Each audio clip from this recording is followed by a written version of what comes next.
लखनऊ में सीएम योगी ने आंगनबाड़ी कार्यकर्ताओं को बांटे स्मार्टफोन, मानदेय वृद्धि और आउटसोर्स कर्मियों के लिए किया बड़ा ऐलान। मुख्यमंत्री योगी आदित्यनाथ ने आज आंगनबाड़ी कार्यकर्ताओं को हजारों स्मार्टफोन और नियुक्ति पत्र वितरित किए। इसके साथ ही वजन तौलने वाली मशीनों और आधुनिक उपकरण भी सौंपे गए। सीएम ने कहा कि अब आंगनबाड़ी केंद्र स्मार्ट होंगे तो मानदेय भी स्मार्ट होगा और विभाग को जल्द सम्मानजनक मानदेय का प्रस्ताव भेजने के निर्देश दिए गए हैं। यूपी पीसीएस ने पीसीएस 2024 का अंतिम परिणाम किया जारी। नेहा पंचाल ने किया टॉप 10 में 6 बेटियों का दबदबा। उत्तर प्रदेश लोक सेवा आयोग ने रविवार देर रात पीसीएस 2024 परीक्षा का अंतिम चयन परिणाम जारी कर दिया है। इस बार नेहा पंचाल ने प्रदेश में प्रथम स्थान प्राप्त कर टॉप किया है। वहीं अनन्या त्रिवेदी दूसरे और अभय प्रताप सिंह तीसरे स्थान पर रहे हैं। कुल 932 अभ्यर्थियों का चयन हुआ है, जिनमें 37 एसडीएम और 17 डीएसपी के पद शामिल हैं। मेधावियों की टॉप 10 सूची में 6 महिला अभ्यर्थियों ने अपनी जगह बनाई है। हालांकि योग्य उम्मीदवार न मिलने के कारण व्यवस्थापक के 15 पद रिक्त रह गए हैं। लखनऊ में एलपीजी संकट पर आप छात्र विंग का जोरदार प्रदर्शन, थाली बजाकर सरकार के खिलाफ जताया विरोध। आम आदमी पार्टी की छात्र विंग ने एलपीजी आपूर्ति संकट को लेकर कैसरबाग के ग्लोब पार्क से कलेक्ट्रेट तक मार्च निकाला।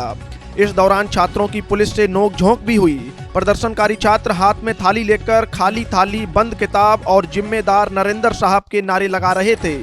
छात्रों का कहना है कि सिलेंडर की किल्लत से पढ़ाई प्रभावित हो रही है और सरकार आपूर्ति सुनिश्चित करने में पूरी तरह से विफल साबित हो रही है। सीतापुर में जिला प्रशासन ने तालाब और कब्रिस्तान की सरकारी जमीन पर बनी अवैध मस्जिद के खिलाफ बड़ी कार्रवाई की है। मस्जिद परिसर में घुसने के लिए सबसे पहले गेट को हटाया गया ताकि जेसीबी मशीन अंदर जा सके। स्थानीय अधिकारियों की मौजूदगी में मस्जिद के अवैध निर्माण को जमींदोज करने की प्रक्रिया शुरू हुई। इस दौरान किसी भी अप्रिय स्थिति से निपटने के लिए मौके पर भारी पुलिस बल तैनात रहा। प्रशासन का कहना है कि सरकारी जमीन को अतिक्रमण मुक्त कराने का अभियान आगे भी जारी रहेगा।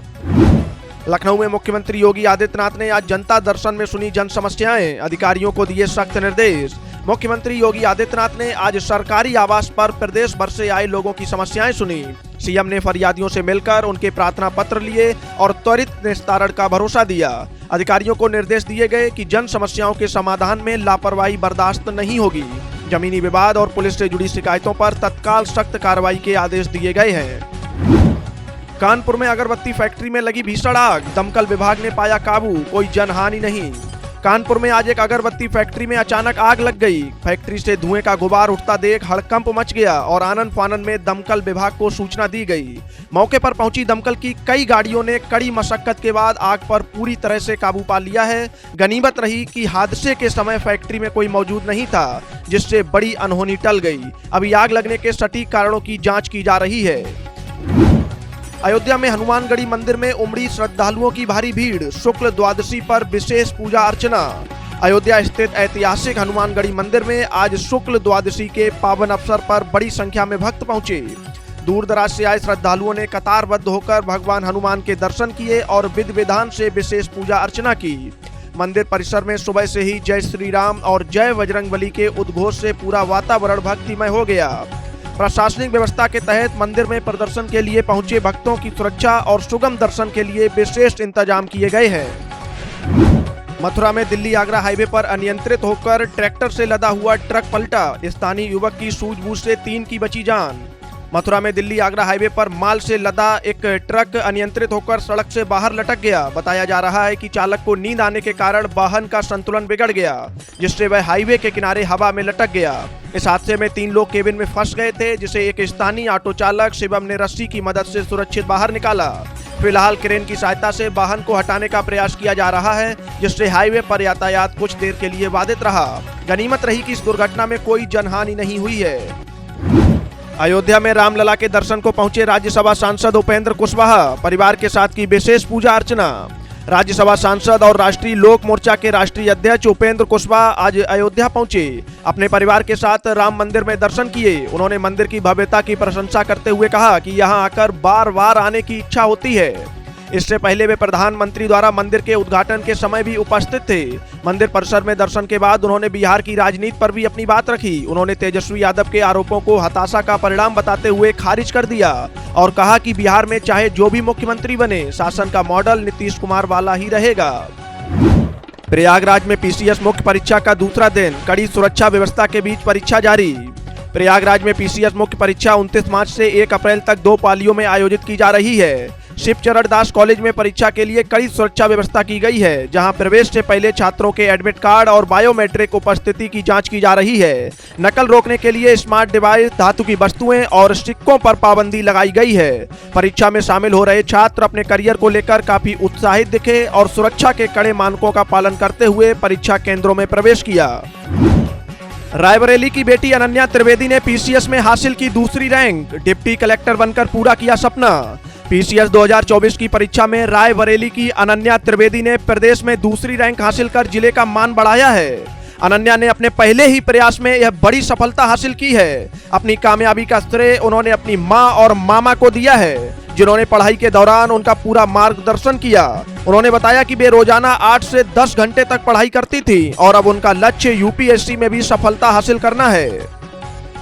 महाराजगंज में मेडिकल स्टोर पर इंजेक्शन लगवाने से युवती की मौत, परिजनों ने सड़क पर शव रखकर किया चक्का जाम। महाराजगंज के सदर कोतवाली क्षेत्र के नगर तिराहे पर एक मेडिकल स्टोर पर इंजेक्शन लगवाने के बाद युवती की हालत अचानक बिगड़ गई। गंभीर अवस्था में परिजनों ने उसे जिला अस्पताल में भर्ती कराया, जहां चिकित्सकों ने उसे मृत घोषित कर दिया है। मौत की खबर से आक्रोशित परिजनों ने सबको सड़क पर रखकर घंटों चक्का जाम कर दिया और जमकर हंगामा किया। सूचना पर पहुंचे पुलिस क्षेत्राधिकारी ने मेडिकल स्टोर संचालक के खिलाफ कठोर कार्रवाई का आश्वासन दिया, जिसके बाद परिजन शांत हुए। पुलिस ने मृतका के पिता की तहरीर पर आरोपी संचालक के खिलाफ मुकदमा दर्ज कर लिया है। सुल्तानपुर में इंस्पेक्टर क्राइम अरुण द्विवेदी को लगी गोली, आवास में तैयारी के दौरान पिस्टल चलने से हुआ हादसा। अखंड नगर थाने में तैनात इंस्पेक्टर क्राइम अरुण द्विवेदी के साथ रविवार शाम उनके सरकारी आवास पर एक गंभीर हादसा हो गया। पुलिस अधीक्षक चारू निगम ने बताया कि अरुण द्विवेदी जब तैयार हो रहे थे तब कुर्सी पर रखी तौलिया खींचते समय उस पर रखी उनकी लाइसेंसी पिस्टल गिरकर चल गई, जिससे गोली उनके कंधे में जा लगी। गोली चलने की आवाज सुनकर स्टाफ वहां पहुंचा तो वे खुद घायल अवस्था में बाहर निकल कर आए। उन्हें तुरंत लखनऊ के पीजीआई ट्रॉमा सेंटर में भर्ती कराया गया है, जहां उनकी हालत स्थिर बनी हुई है। फॉरेंसिक टीम मौके से साक्ष्य जुटा रही है और ऑपरेशन के बाद इंस्पेक्टर के बयान दर्ज किए जाएंगे। मिर्जापुर में एसडीएम की अनूठी पहल, खेत में उतरकर खुद काटी गेहूं की फसल। मिर्जापुर के सदर एसडीएम गुलाब चंद्र ने सिरही गहरबार गांव में खेत में उतरकर खुद गेहूं की फसल काटी है। जिलाधिकारी पवन कुमार गंगवार के निर्देश पर वे निरीक्षण के लिए पहुंचे थे, जहां उन्होंने फसल की गुणवत्ता और उत्पादकता परखने के लिए अनाज व भूसा अलग कर परीक्षण किया। एसडीएम को अपने बीच काम करते देख बड़ी संख्या में किसान जुट गए। उन्होंने किसानों से संवाद कर खराब मौसम के मद्देनजर जल्द कटाई पूरी करने की सलाह दी और आधुनिक कृषि तकनीकों को अपनाने के लिए प्रोत्साहित किया। रायबरेली में अनियंत्रित बोलेरो ने बाइक को मारी जोरदार टक्कर, 4 लोग गंभीर रूप से घायल। रायबरेली के सरेनी कोतवाली क्षेत्र के मूसापुर गांव के पास तेज रफ्तार बोलेरो ने बाइक में जोरदार टक्कर मार दी। हादसे में बोलेरो सवार और बाइक सवार समेत कुल 4 लोग घायल हो गए, जिनमें 2 युवकों की हालत नाजुक बनी हुई है। घटना की सूचना मिलते ही पुलिस मौके पर पहुंची और सभी घायलों को तुरंत सामुदायिक स्वास्थ्य केंद्र सरेनी भिजवाया। प्राथमिक उपचार के बाद 2 गंभीर घायलों को डॉक्टरों ने जिला अस्पताल रेफर कर दिया है। पुलिस मामले की जांच कर आगे की कार्यवाही में जुटी है। फिरोजाबाद में पर्यटन मंत्री जयवीर सिंह ने किया करोड़ों की योजनाओं का शिलान्यास, सपा पर साधा तीखा निशाना। पर्यटन मंत्री जयवीर सिंह ने फिरोजाबाद के असवाई गांव में 1 करोड़ 35 लाख रुपए की विकास योजनाओं का शिलान्यास किया। इस दौरान उन्होंने सपा के पिछले शासन को गुंडा राज बताते हुए अखिलेश यादव के नारों पर तीखा पलटवार किया। ब्रजभूषण सिंह के बयान पर उन्होंने कहा कि समाज और राष्ट्र निर्माण में ब्राह्मण व क्षत्रिय समाज की भूमिका हमेशा अहम रही है। शिलान्यास के बाद मंत्री का स्थानीय लोगों ने भव्य स्वागत किया। हाथरस में बारात बस और ट्रक की भीषण टक्कर, आधा दर्जन से अधिक बाराती घायल। हाथरस के सासनी क्षेत्र में नेशनल हाईवे 93 पर बारात लेकर जा रही एक निजी बस और ट्रक की आमने सामने जबरदस्त भिड़ंत हो गई। हादसे के बाद मौके पर अफरा तफरी मच गई और आधा दर्जन से अधिक बाराती घायल हो गए। सूचना मिलते ही पुलिस टीम मौके पर पहुंची और घायलों को तुरंत सासनी सीएचसी व निजी अस्पताल में भर्ती कराया। गनीमत रही कि हादसे में कोई बड़ी जनहानि नहीं हुई। हालांकि दोनों वाहन बुरी तरह से क्षतिग्रस्त हो गए हैं। पुलिस मामले की जांच कर रही है। जौनपुर में अवैध मिट्टी लदे ट्रैक्टर ने बोलेरो को मारी टक्कर, 7 लोग गंभीर रूप से घायल। जौनपुर के मछली शहर में NH 731B पर अवैध मिट्टी ढुलाई कर रहे ट्रैक्टर ने बोलेरो को जोरदार टक्कर मार दी, जिससे 7 लोग गंभीर रूप से घायल हो गए और 3 की हालत नाजुक बनी हुई है। बताया जा रहा है कि स्थानीय लेखपाल ने अपने निर्माणाधीन मकान के लिए 200 ट्राली अवैध मिट्टी डलवाने का ठेका दिया था, जिसके चलते रात के अंधेरे में खनन का काम धड़ल्ले से जारी था। घटना के बाद पुलिस ने घायलों को सामुदायिक स्वास्थ्य केंद्र पहुंचाया है, जहां से प्राथमिक उपचार के बाद उन्हें जिला अस्पताल रेफर कर दिया गया है। क्षेत्र में अवैध खनन पर प्रशासनिक चुप्पी से ग्रामीणों में काफी आक्रोश है। बहराइच में पिकअप का टायर फटने से भीषण हादसा, 3 युवकों की दर्दनाक मौत। बहराइच की कोतवाली नानपारा क्षेत्र में तेज रफ्तार पिकअप का टायर फटने से वह अनियंत्रित होकर खाई में जा गिरी। इस हादसे में शिवा, बरसाती और मनीराम नाम के 3 युवकों की मौके पर ही मौत हो गई। स्थानीय लोगों की सूचना पर पहुंची पुलिस ने शवों को कब्जे में लेकर पोस्टमार्टम के लिए भेज दिया है। हादसे के बाद घटनास्थल पर अफरा तफरी मच गई है और आसपास के लोगों की भारी भीड़ जमा हो गई। पुलिस मामले की जांच कर आगे की कार्रवाई में जुटी है। ललितपुर में शौच के लिए गए ग्रामीण पर आदमखोर तेंदुए का जानलेवा हमला, हालत गंभीर। ललितपुर के थाना जखौरा क्षेत्र के ग्राम बादीबर में जंगल की ओर गए एक ग्रामीण पर तेंदुए ने अचानक हमला कर उसे गंभीर रूप से घायल कर दिया। ग्रामीण की चीख पुकार सुनकर आसपास के लोग शोर मचाते हुए मौके पर दौड़े, जिसके बाद तेंदुआ जंगल की ओर भाग निकला। ग्रामीणों ने घायल को तुरंत सामुदायिक स्वास्थ्य केंद्र तालबेहट में भर्ती कराया, जहां से प्राथमिक उपचार के बाद उसकी नाजुक हालत को देखते हुए मेडिकल कॉलेज रेफर कर दिया गया है। इस घटना के बाद से पूरे क्षेत्र में तेंदुए का खौफ फैल गया है और ग्रामीण दहशत में हैं। आजमगढ़ में पुलिस और बदमाशों के बीच मुठभेड़, छिनैती के 2 आरोपी गिरफ्तार। आजमगढ़ के कंधरापुर थाना क्षेत्र में पुलिस और बदमाशों के बीच हुई मुठभेड़ में 2 शातिर अपराधी घायल हो गए, जिन्हें गिरफ्तार कर लिया गया है। ये आरोपी अंतर्राज्यीय स्तर पर सक्रिय थे और 26 मार्च को भंवरनाथ मंदिर के पास महिला से चेन लूटने की घटना में शामिल थे।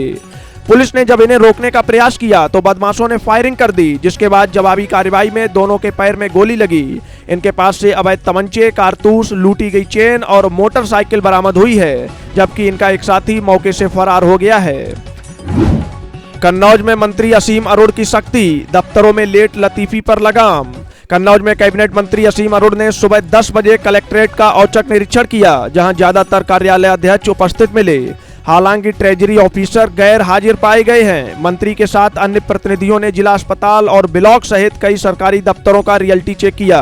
मंत्री ने बताया कि 80% कर्मचारी समय पर मौजूद मिले और 15 मिनट तक की देरी को माफ किया गया है, लेकिन इसके बाद आने पर आधे दिन की छुट्टी काटी जाएगी। असीम अरोड़ ने स्पष्ट किया कि विकसित भारत के निर्माण के लिए सरकारी कामकाज में समयशीलता बेहद जरूरी है।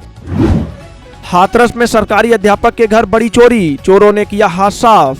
हाथरस के कोतवाली हाथरस गेट क्षेत्र के नगला अलगर्जी मोहल्ले में चोरों ने एक सरकारी अध्यापक के बंद मकान का ताला तोड़कर धावा बोल दिया। अध्यापक रवि कुमार अपनी पत्नी का इलाज कराने दिल्ली गए हुए थे। इसी दौरान चोरों ने घर में घुसकर सोना, चांदी और नकदी पर हाथ साफ कर दिया। घटना की जानकारी मिलते ही पुलिस मौके पर पहुंची और आसपास के लोगों से पूछताछ कर मामले की जांच शुरू कर दी है। पुलिस मामले का खुलासा करने के लिए सीसीटीवी फुटेज खंगाल रही है। कन्नौज में तेज रफ्तार बाइक ने पैदल जा रहे युवक को मारी टक्कर, उपचार के दौरान हुई मौत। कन्नौज के ठठिया थाना क्षेत्र में पट्टी गांव के पास पैदल जा रहे एक युवक को तेज रफ्तार बाइक ने जोरदार टक्कर मार दी। हादसे में गंभीर रूप से घायल युवक को इलाज के लिए अस्पताल ले जाया गया, जहां उपचार के दौरान उसने दम तोड़ दिया। घटना की सूचना मिलते ही पुलिस मौके पर पहुंची और शव को कब्जे में लेकर पोस्टमार्टम के लिए भेज दिया है। परिजनों की तहरीर पर पुलिस ने मुकदमा दर्ज कर बाइक सवार की तलाश शुरू कर दी है। शाहजहांपुर में शहीदों की प्रतिमाएं क्षतिग्रस्त होने पर बड़ी प्रशासनिक कार्रवाई, नगर आयुक्त का तबादला। शाहजहांपुर में सुंदरीकरण के दौरान अमर बलिदानियों की प्रतिमाएं क्षतिग्रस्त होने के मामले में नगर आयुक्त डॉक्टर विपिन कुमार मिश्रा को हटा दिया गया है। इस घटना से शहर में भारी नाराजगी थी, जिसके बाद सीएम के सख्त निर्देश पर यह प्रशासनिक कार्रवाई की गई है। डॉक्टर विपिन कुमार मिश्रा को अब यूपी राज्य सड़क परिवहन निगम में अपर प्रबंध निदेशक बनाया गया है, जबकि सौम्या गुरुरानी ने शाहजहांपुर की नई नगर आयुक्त के रूप में कार्यभार ग्रहण कर लिया है। नवागत नगर आयुक्त ने कार्यालय पहुंचकर स्टाफ से परिचय प्राप्त किया और नगर निगम के कार्यों की जानकारी ली।